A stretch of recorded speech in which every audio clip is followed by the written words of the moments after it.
ओम शांति 18/11/2023। आज की मुरली चिंतन, फिर मुरली विस्तार से। मनुष्य से देवता बनाने के लिए पहले खुद के अंदर ज्ञान और योग की बहुत अच्छी धारणा होनी चाहिए, तभी हम दूसरों को मनुष्य से देवता बना सकते हैं। हड्डी धारणा होनी चाहिए। आत्मा मैली बनती है मित्र संबंधियों को याद करने से, देह अभिमान में आने से, लोभ से, अहंकार से, काम विकार से आत्मा क्या हो गई है? मैली हो गई है। किसी भी शास्त्र में नहीं लिखा हुआ है कि परमात्मा सर्वव्यापी है। इस्लामी बोधी आते हैं द्वापर में। 16 कला सूर्यवंशी किसको कहेंगे? श्री कृष्ण जी को कहेंगे। दुख हरता सुख करता है शिव बाबा। सर्विस अच्छी वही करेगा जो दैय अभिमानी रहता है और शिव बाबा की याद में रहता है, और जिसकी धारणा बहुत अच्छी है वही सर्विस अच्छी कर सकता है। आज की मुरली में मुख्य चित्र है, बाबा ने कहा है, झाड़ का, सृष्टि चक्र और लक्ष्मी नारायण का। मीठे हम बनेंगे शिव बाबा की याद से और धारणा से। बाप को भूलने से पहले नंबर का जो किचड़ा पड़ता है वो है देह अभिमान का। उसके बाद काम क्रोध मोह लोभ अहंकार आता है। सबसे पहले देह अभिमान में आते हैं। सबसे ज़्यादा जन्म इस धरती पर देवी देवताओं के होते हैं, उसके बाद बाकी और धर्मों के होते हैं नंबरवार। जैसे जैसे धर्म आता है उनके उतने जन्म होते हैं। अब मुरली विस्तार से 18/11/2023 प्रातः मुरली मधुबन। ओम शांति बाप दादा। ओम शांति मीठे बाप दादा, मीठे बच्चे। हाँ जी मीठे बाबा, मनुष्य को देवता बनाने की सर्विस का तुम्हें बहुत शौक़ होना चाहिए, लेकिन इस सर्विस के लिए स्वयं में हड्डी धारणा चाहिए। मनुष्य को देवता बनाने की सर्विस का तुम्हें बहुत शौक़ होना चाहिए, लेकिन इस सर्विस के लिए स्वयं में हड्डी धारणा चाहिए। तभी हम सर्विस कर सकते हैं जब इस ज्ञान की धारणा होगी। आत्मा मैली कैसे बनती है? आत्मा पर कौन सी मैल चढ़ती है? उत्तर है, मित्र संबंधियों की याद से आत्मा मैली बन जाती है। पहले नंबर का किचड़ा है देह अभिमान का, फिर लोभ मोह का किचड़ा शुरू होता है। यह विकारों की मैल आत्मा पर चढ़ती है, फिर बाप की याद भूल जाती है, सर्विस नहीं कर सकते हैं। गीत है तुम्हारे बुलाने को जी चाहता है। ओम शांति। ये गीत बड़ा अच्छा है। बच्चे गारंटी भी करते हैं कि आपका सुन करके फिर यह ज्ञान सुनाने की दिल होती है। याद तो बच्चे करते हैं, यह भी ज़रूर है, कोई याद करते होंगे और मिले भी होंगे। कहा जाता है कोटों में कोई आ करके यह वर्षा लेते हैं। अभी तो बुद्धि बहुत विशाल हो गई है, ज़रूर 5000 वर्ष पहले भी बाप राजयोग सिखाने आया होगा। पहले तो यह समझाना है कि नॉलेज किसने सुनाई थी, क्योंकि यही बड़ी भूल है। बाप ने समझाया है सर्वशास्त्र में शिरोमणि गीता है, भारतवासियों का शास्त्र। सिर्फ मनुष्य यह भूल गए हैं, सर्वशास्त्र में गीता किसने गाई और उससे कौन सा धर्म स्थापन हुआ? बाकी गाते ज़रूर हैं, हे भगवान आ पाओ। भगवान तो ज़रूर आते ही हैं, नई पावन दुनिया की रचना रचने। दुनिया का ही तो फादर है ना। भक्त गाते भी हैं, आ पाओ तो सुख मिले या शांति मिले। सुख और शांति दो चीज़ें हैं। सतयुग में ज़रूर सुख भी है, बाकी सब आत्माएं शांति देश में है। यह परिचय देना पड़े। नई दुनिया में नया भारत राम राज्य था, उसमें सुख है, तब तो राम राज्य की महिमा है।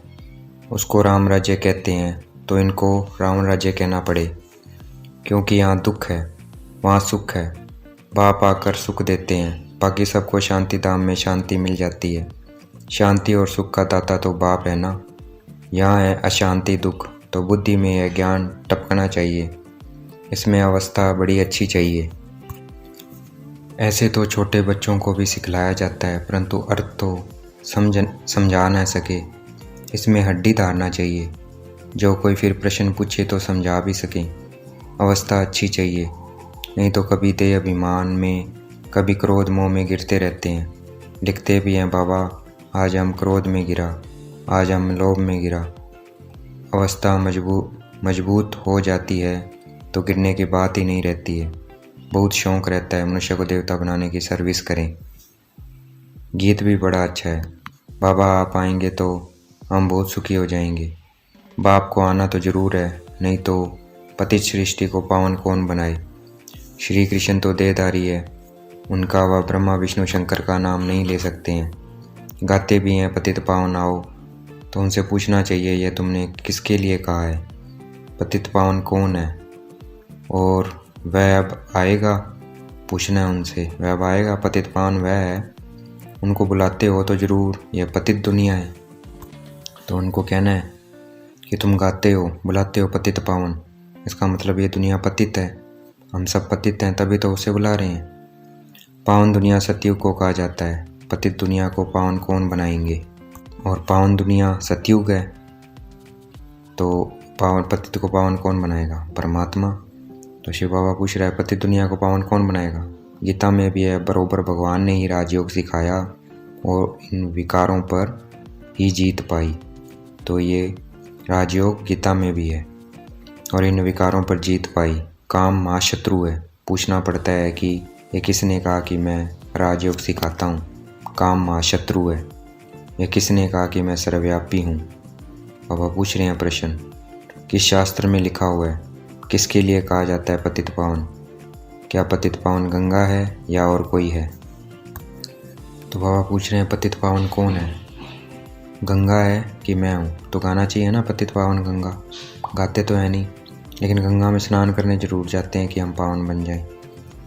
गांधी जी भी कहते थे पतित पावन आओ, गंगा तो हमेशा है ही, वह कोई नई नहीं है। गंगा को तो अविनाशी कहेंगे, बाकी सिर्फ तमोगुणी तत्व बन जाते हैं तो उनमें चंचलता आ जाती है, बाढ़ कर देते हैं, अपना रास्ता छोड़ देते हैं। सतयुग में तो बड़ा रेगुलर सब चलता है।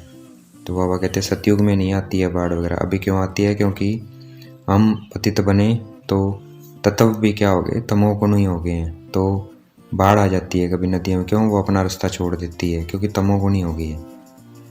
कम जास्ती बारिश आदि नहीं पड़ सकती है, तो सतयुग में ना बाढ़ आती है ना ज़्यादा कम बारिश होती है, वहाँ दुख की बात ही नहीं है। तो बुद्धि में रहना चाहिए कि पतित पावन हमारा बाबा ही है। पतित पावन को जब याद करते हैं तो कहते हैं हे भगवान, हे बाबा। ये किसने कहा, आत्मा ने।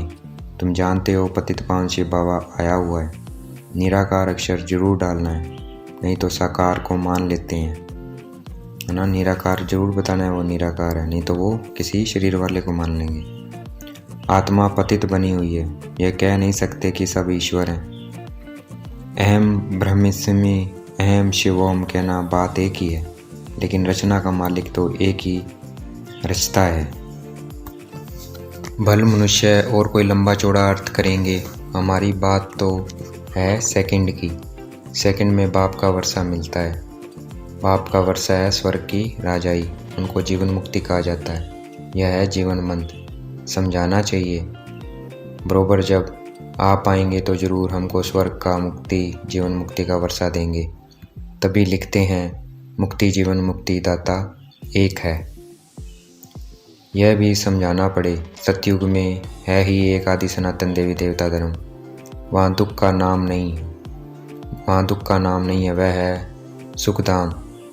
सूर्यवंशी राज्य चलता है, फिर त्रेता में है चंद्रवंशी राज्य, फिर द्वापर में भी है, फिर द्वापर में ही इस्लामी बौद्धि आएंगे। सारा पाठ नुंदा हुआ है, एक बिंदी जैसी आत्मा में और परमात्मा में कितना पाठ नुंदा हुआ है। शिव के चित्र में भी यह लिखना पड़ता है कि मैं ज्योतिर्लिंगम जितना बड़ा नहीं हूँ, मैं तो स्टार मिसल हूँ। आत्मा भी स्टार है, गाते भी हैं बिरकटी के बीच चमकता है अजब सितारा, तो वह आत्मा ही ठहरी। मैं भी परम पिता परमात्मा हूँ, परंतु मैं सुप्रीम पतित पावन हूँ। मेरे गुण अलग हैं, तो गुण भी सब लिखने पड़े। एक तरफ शिव की महिमा, दूसरी तरफ श्री कृष्ण की महिमा, ऑपोजिट बातें हैं, अक्षर अच्छी रीति लिखना पड़े, जो मनुष्य अच्छी रीति से पढ़कर समझ सकें। स्वर्ग और नरक, सुख और दुख, चाहे श्री कृष्ण का दिन और रात कहो, चाहे ब्रह्मा का कहो, सुख और दुख कैसे चलता है यह तो तुम जानते हो। सूर्यवंशी है 16 कला, चंद्रवंशी है 14 कला, वह संपूर्ण सतो प्रधान है, वह सतो सूर्यवंशी फिर चंद्रवंशी बन जाते हैं। सूर्यवंशी फिर त्रेता में आएंगे तो जरूर चंद्रवंशी कुल में जन्म लेंगे, बल राजाई पद लेते हैं। ये बातें बुद्धि में अच्छी रीति बैठनी चाहिए।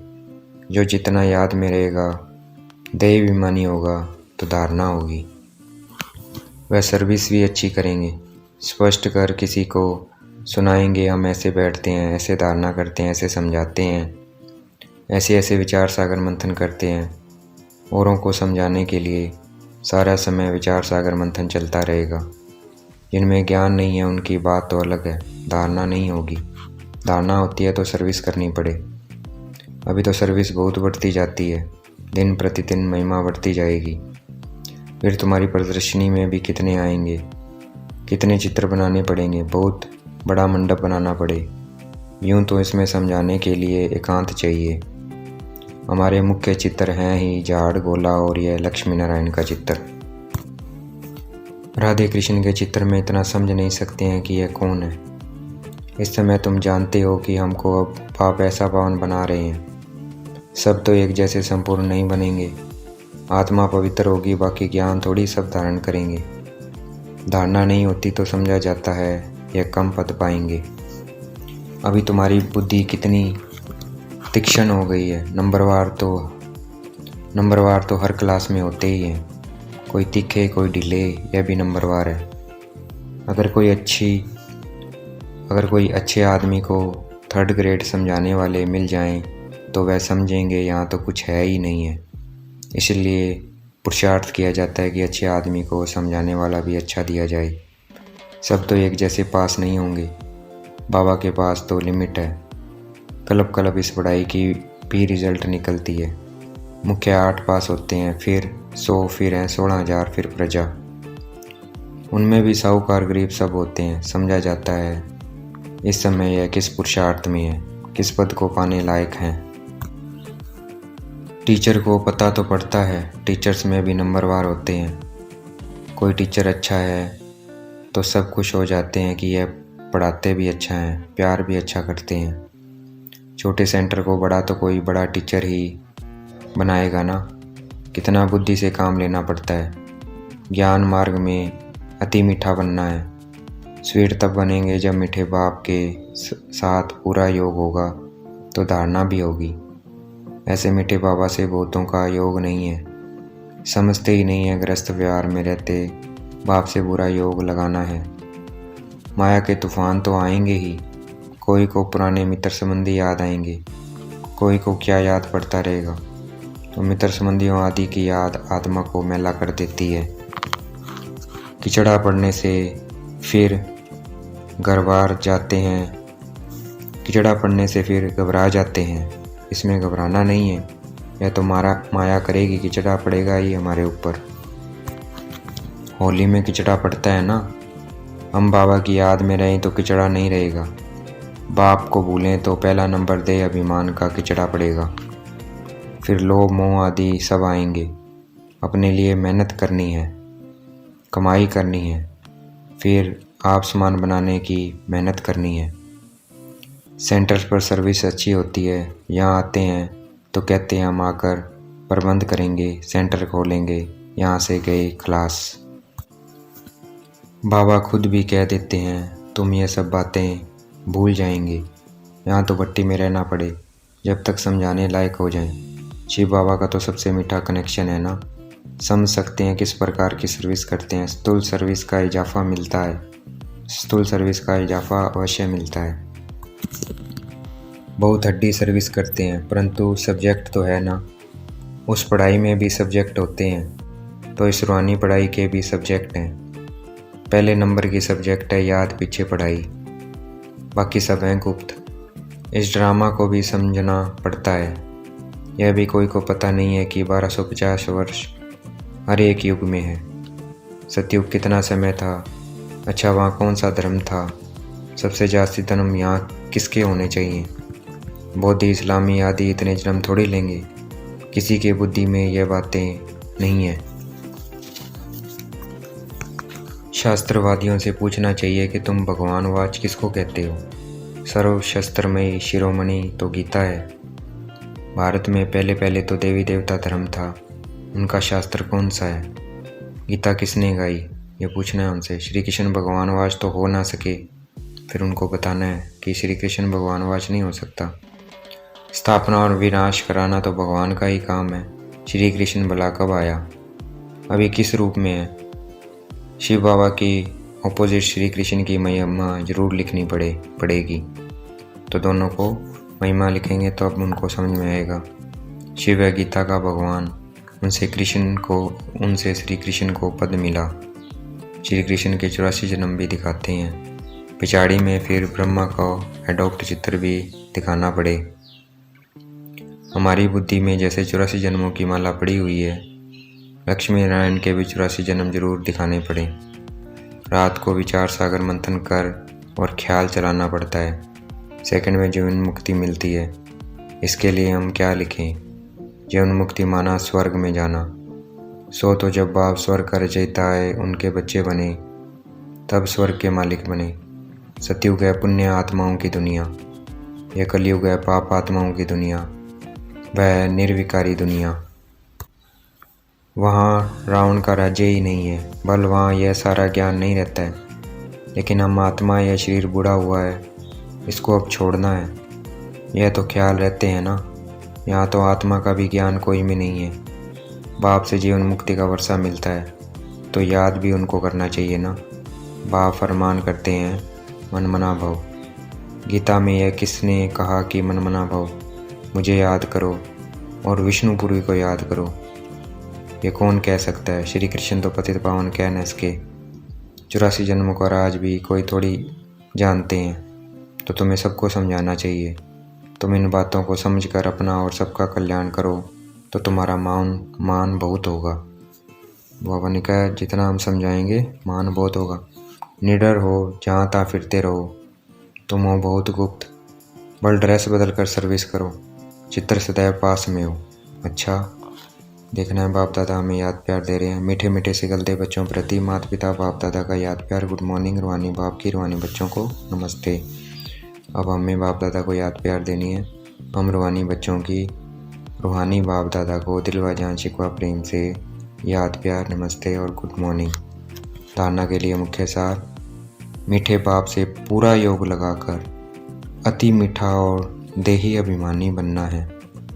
विचार सागर मंथन कर पहले स्वयं धारण करनी है, फिर दूसरों को समझाना है। अपनी अवस्था मजबूत बनानी है, निडर बनना है। मनुष्य को देवता बनाने की सर्विस का शौक रखना है। आज का वरदान है, देखना है बाप दादा ने मस्तक पे हाथ रखा और वरदान दे रहे हैं। सदा खुशी की खुराक खाने और खिलाने वाले खुशहाल खुश नसीब भाव।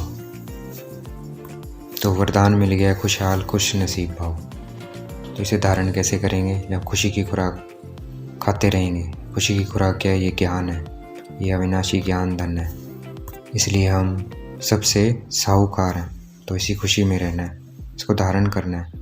मतलब ज्ञान खाते रहना है, सदैव खुशी की खुराक खाते रहना है। वरदान की व्याख्या: आप बच्चों के पास सच्चा अविनाशी धन है, इसलिए सबसे साहूकार आप हो। चाहे सूखी रोटी भी खाते हो, लेकिन खुशी की खुराक उस सूखी रोटी में भी भरी हुई है। उसके आगे कोई खुराक नहीं है। सबसे अच्छी खुराक खाने वाले, सूखी रोटी खाने वाले आप हो, इसलिए सदा खुशहाल हो। तो ऐसे खुशहाल रहो जो और भी देखकर खुशहाल हो जाएं, तब कहेंगे खुश नसीब आत्माएं।